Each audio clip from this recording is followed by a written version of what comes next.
Ya Allah, kami takut, saya dan Musa dan Harun takut kalau Fir'aun melakukan kezaliman kepada kami. Kata Allah, la takhafa, janganlah kalian berdua takut. Inni ma'akuma, innani ma'akuma, sungguhnya aku bersama kalian berdua. Bersama bagaimana? Ini terlalu banyak ayat hadis seperti ini, namanya muhkam.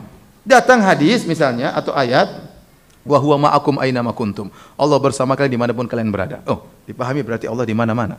Ini semua dibawakan kepada satu ayat ini, salah begitu caranya. Harusnya yang satu ini dibawa kepada yang ratusan dalil. Bukan ratusan dalil dibelokkan untuk sepadan dengan satu ayat yang dipahami oleh akalnya.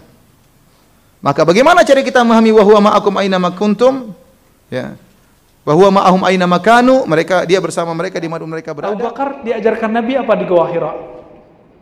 Innallaha ma'ana. Allah bersama kita. Kalau ke Umar sama, ke Utsman sama, ke Ali sama. Nah, kalau saya ikut hadis Abu Bakar aja ya, yang Allah itu dekat ya. Ya Abu Bakar, hai Abu Bakar, apa pendapatmu? Ini di Gua Hira. Jika ada dua hamba Allah, salisuhum Allah, maka yang ketiganya Allah. Menggigil Abu Bakar mendengar itu langsung tenang dia. Oke, bagian akhir. Coba bandingkan. Jika Bapak masih ragu, Ar-Rahman al-Arsy istawa, Allah bersama di atas aras. Satu. Kan ada lagi ayat. Wa huwa ma'akum ainama kuntum, dia bersamamu dimanapun kamu berada. Ayat-ayat ini bukan untuk dipikirkan. Ada lagi fa ainama tuwallu fasamma wajhullah, kemanapun kamu mandang di situ ada wajah Allah. Kalau sudah lolos. Di antara metode mereka dalam menolak dalil, mereka mengikuti mutasyabihat, meninggalkan yang muhkam. Jadi dalam ayat dan hadis itu, ada ayat muhkam, ada mutasyabih. Muhkam itu apa? Jelas. Mutasyabih itu ayat-ayat yang ada samar-samarnya sehingga terkadang bisa ditarik ulur. Nah, bagaimana kita menghadapi metode ayat-ayat yang mutasyabihat? Dikembalikan kepada yang jelas. Dikembalikan kepada yang muhkam. Muhkam itu ayatnya banyak, mutasyabih sedikit. Maka metode yang benar bukan yang muhkam kita bawa yang ke mutasyabih, tapi yang tidak jelas sedikit ini dibawa kepada yang banyak. Paham? Itu metode yang benar. Makanya Allah mengatakan huwallazi anzala 'alaikal kitaba minhu ayatun muhkamatun hunna umul kitabi wa ukharu mutasyabihat.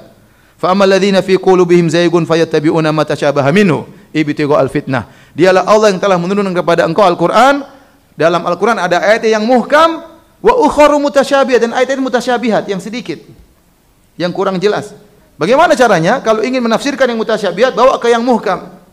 Bukan sebaliknya, yang muhkam bawa kepada yang mutasyabihat. Adapun orang dalam hatinya penyakit, kata Allah, fa ammal ladzina fi qulubihim zaygun fayattabi'una ma tasyabaha minhu ibtigha'al fitnah. Adapun orang yang hatinya ada penyakit, dia mengikuti yang mutasyabih dan dia ingin menimbulkan fitnah. Contoh, ayat tentang Allah di atas banyak sekali. Bahkan kata Imam Ibnu Qayyim rahimahullah dalam Nuniyah, bal alfani, ada 2000 dalil menunjukkan Allah di atas. Oleh karenanya syariat Islam dibangun di atas bahwasanya Allah di atas. Yang menjadi pondasi syariat Islam keberadaan Allah di atas. Buktinya apa? Buktinya Al-Qur'an turun dari mana? Dari atas. Malaikat lapor ke mana?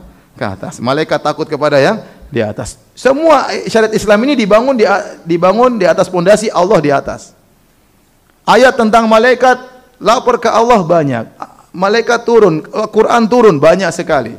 Ya, terlalu banyak. Hadis-hadis tentang Allah di atas sangat banyak. Nabi berdoa, para sahabat berdoa, Nabi tunjuk ke atas, terlalu banyak. Ratusan dalil, bahkan kata Ibnu Qayyim 2000 dalil. Bahkan perkara yang diakui oleh masyarakat dengan fitrah mereka, kalau ada masalah mereka mengatakan kita serahkan kepada yang di atas. Enggak ada yang bilang kita serahkan kepada yang di mana-mana. Kalau ada orang bilang begitu, ini masalah kita besar, sudah serahkan saja kepada yang di mana-mana. Dibilang ente enggak beres otak ente. Apalagi kalau pakai mazhab Asy'ariyah, sudah ini perkara besar, berat, kita serahkan kepada yang tidak di atas dan tidak di bawah. Kira-kira gimana? Asy'ariyah kan meyakini demikian. Orang awam semua mengatakan serahkan pada yang di atas. Kalau sudah digariskan sama yang di atas, mereka sedang mengucapkan demikian.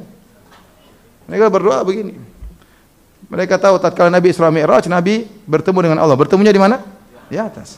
Jadi hadis terlalu banyak. Nah, ini terlalu banyak ayat hadis seperti ini, namanya muhkam. Datang hadis misalnya atau ayat, wa huwa ma'akum aina ma kuntum. Allah bersama kalian dimanapun kalian berada. Oh, dipahami berarti Allah di mana-mana. Ini semua dibawakan kepada satu ayat ini. Salah begitu caranya. Harusnya yang satu ini dibawa kepada yang ratusan dalil. Bukan ratusan dalil dibelokkan untuk sepadan dengan satu ayat yang dipahami oleh akalnya. Maka bagaimana cara kita memahami wa huwa ma'akum aina ma kuntum? Ya. Wa huwa ma'ahum aina ma kanu, dia bersama mereka di mana mereka berada, maka dibawakan maksudnya ilmu Allah selalu meliputi mereka. Seperti firman Allah kepada Nabi Musa dan Nabi Harun. Tatkala Nabi Musa dan Nabi Harun diutus oleh Allah untuk pergi kepada Firaun, ya, maka mereka berkata, Rabbana innana nakhafu ayyafruta alaina aw ayatgha. Ya Allah, kami takut, saya dan Musa dan Harun takut kalau Firaun melakukan kezaliman kepada kami. Kata Allah, la takhafa, janganlah kalian berdua takut. Innani ma'akuma, sungguhnya aku bersama kalian berdua. Bersama bagaimana? Asma'u wa ara. Aku senantiasa mendengar kalian, aku senantiasa melihat apa? Kalian. Itu kebersamaan Allah, bukan zatnya bersama Nabi Musa dan Nabi Harun, ya. Itu maksud saya caranya menafsirkan ayat yang mutasyabih dibawa kepada yang muhkam, bukan sebaliknya, muhkam dibawa ke mutasyabih, ya. Kalau caranya muhkam yang ratusan ayat dibawa ke mutasyabih, ini semua harus ditakwil. Berarti Al-Qur'an namanya buku takwilan kalau begitu. Seluruhnya isinya apa? Takwil.